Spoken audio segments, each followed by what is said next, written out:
But we'll be doing Syracuse, so we'll talk a little bit about the head coach, and then I'll talk some about the roster, and then I'll go through their schedule game by game and give you a predicted winner and loser for each game. So head coach Fran Brown enters his first season as the head coach of Syracuse, and his first season as a head coach. He comes from Georgia. He was their secondary coach these past two seasons. And he was hired by Syracuse in hopes of improving their recruiting, and he's already done that by a lot. So the year before he got there in 2023, at Syracuse had the 88th ranked recruiting class, which was horrible. And then in 2024, even though they weren't all his players, they had the 37th ranked recruiting class, so he improved them over 50. And good news for Syracuse is they return a whole lot of production. They return 77% of their production. Now, starting on the offensive side of the roster, they were bad here last year. They ranked 90th in points per game, averaging only 23.5. And they were terrible at throwing the football, only averaging 171 yards passing per game, which ranked 114th. But good news is that with Kyle McCord transferring in from Ohio State at quarterback, those numbers should be much better. I've talked a lot about him. He should be a huge upgrade at quarterback for them. And he throws an accurate ball and he reads defense as well. I think he'll be one of the best quarterbacks in the ACC and one of the better quarterbacks in the country. And at wide receiver, they bring in a transfer from Colorado State who did a pretty good job for them last season. His name is Justice Rose Simmons. He had in 11 games last year, 45 catches for 724 and three touchdowns, averaging 16.1 a catch. And they bring in two transfer wide receivers from Georgia who have barely played in college football, but are expected to either start or play a lot for them this year. And good news for Syracuse is at tight end. This may be the biggest strength of their team. Syracuse returns one of the best tight ends in the country, and for sure the best tight end in the ACC. His name is Arande Gadsden. He had in 2023 hardly anything because he only played in two games because of a season-ending injury. But in 2022, he had a huge season. With 61 catches for 969 and six touchdowns, averaging at 15.9 a catch, which is really impressive for a tight end. He'll no doubt be an NFL tight end in the future. And then at running back, they return one of the best running backs in the ACC, LaQuint Allen, who had last season on 245 carries, 1,064 yards and nine touchdowns, averaging 4.3 a carry. But they don't really have a good running back number two to help him out.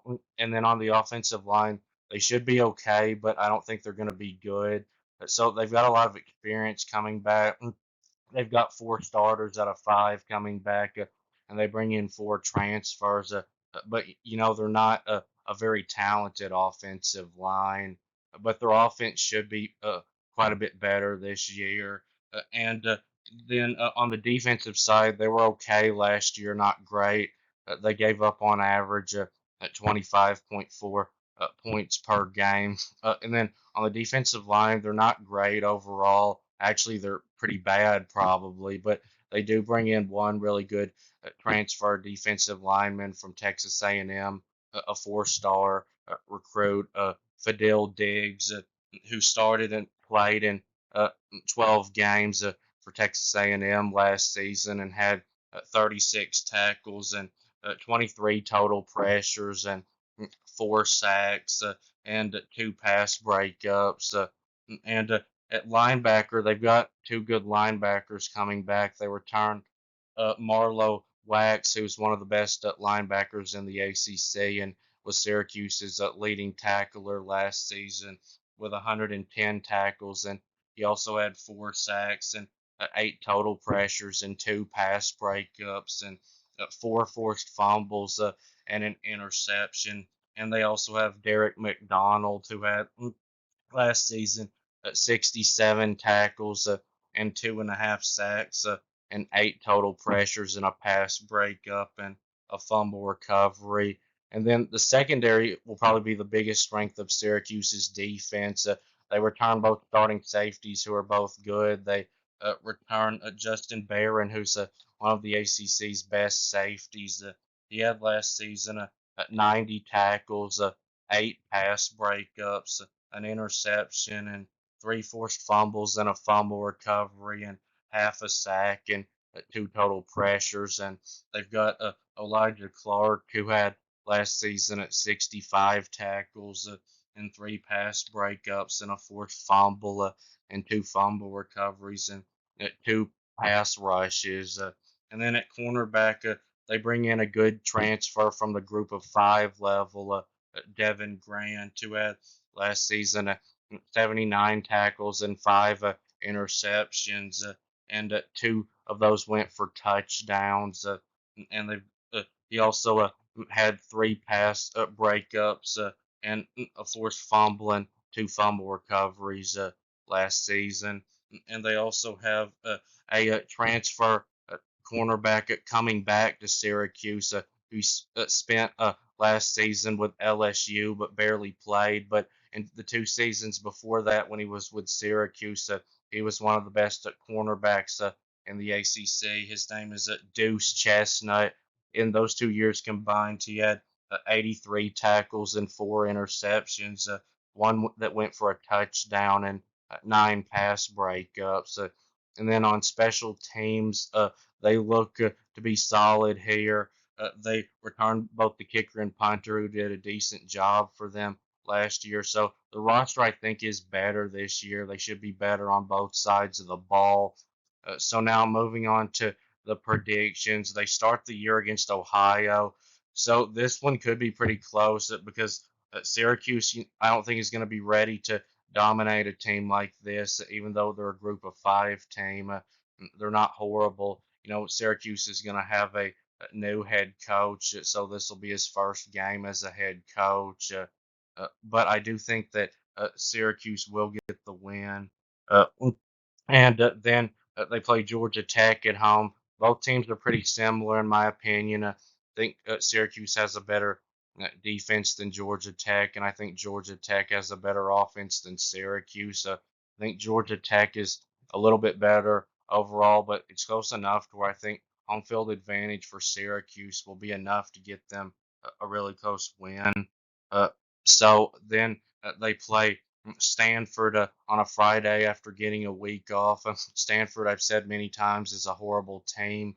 And this game, though, I wouldn't be surprised if it ended up being pretty close because Syracuse, I still don't think, is going to be ready to dominate teams like this. But they have no business losing to a team like Stanford, and I don't think they will. So then they play Holy Cross, an FCS team. This will be a blowout win. And then they go on the road to play UNLV. This is a dangerous game for Syracuse. It's one I could see them losing because that UNLV is a decent group of 5 team and it's on the road.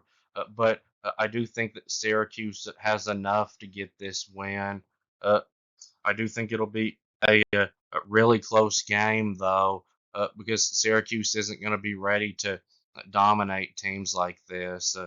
And then they play on the road at NC State. I think this will be the first loss of the season for Syracuse. NC State's got a better roster, and I think this will be pretty close. But NC State also has a coaching advantage. I think their coach has been there for a really long time, and Syracuse's head coach is just getting started. So then they play on the road at Pittsburgh. So I had a hard time with this one because it's on the road, even though I think Syracuse is clearly a better team. But I think Pitt is so awful this year that Syracuse, even on the road, gets a close win. Uh, and then they play Virginia Tech at home, a game that I had thought about when I did the Virginia Tech video, picking Syracuse to pull the upset in because it's at Syracuse. But I think Virginia Tech is a little too good and they win a close one. Virginia Tech's got even more experience than Syracuse does coming back, and their players overall, I think, are a little bit better. So then they play on the road at Boston College. So both teams are fairly similar with their rosters, I think, but I think Syracuse is better overall. Even though Boston College, I think, has a few advantages on their roster over Syracuse. Syracuse has a clear advantage at quarterback, and I think that makes the difference. And Syracuse wins a close one on the road. Uh, so then they play on the road at California. So this is tough for Syracuse, in my opinion. Even though these are two bad teams to be playing in a row, Boston College and California, uh, they have to go on the road to travel across the country after a road game to play against California, who's a team that is going to be bad this year, but they're not going to be like Vanderbilt bad. And I think that gets to Syracuse, and California wins a close one. Even though I think Syracuse is clearly a better team than Cal is.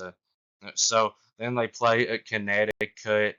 This should be a blowout win. Should win it by 20 something points. And then they end the season at home against Miami. So uh, in the past, this is the type of game that Miami would usually lose, but I don't think it's going to happen this year. I think that Miami's finally going to have a really good team. Their quarterback transfer, Cam Ward, I think is even better than Kyle McCord is, and they've got a better wide receiver and running back unit and a better offensive line. And even though Syracuse may have an advantage in the secondary, Miami has a clear advantage over them in the front seven. They've got a huge talent advantage over Syracuse. But I do think this probably will end up being a pretty close game. So my final prediction for Syracuse is 8-4 overall and 4-4 in the conference. So I think they'll clearly be improved this year. This is a two-win improvement from last year's 6-6 record. And you can get mad and type in the comments that I'm an idiot and that Syracuse is winning the ACC this year, but I just don't think that they're ready for that this year. Now, in the future, maybe they could when this coach can get some more experience and he can get more talent in there. But I do think as easy as this schedule is for Syracuse and the transfer portal additions that they've made, they should at least get back to a bowl game. But I don't really see them doing any better than my 8-4 prediction. But that will be it with this video, and please subscribe and thanks for watching, and I'll be back soon.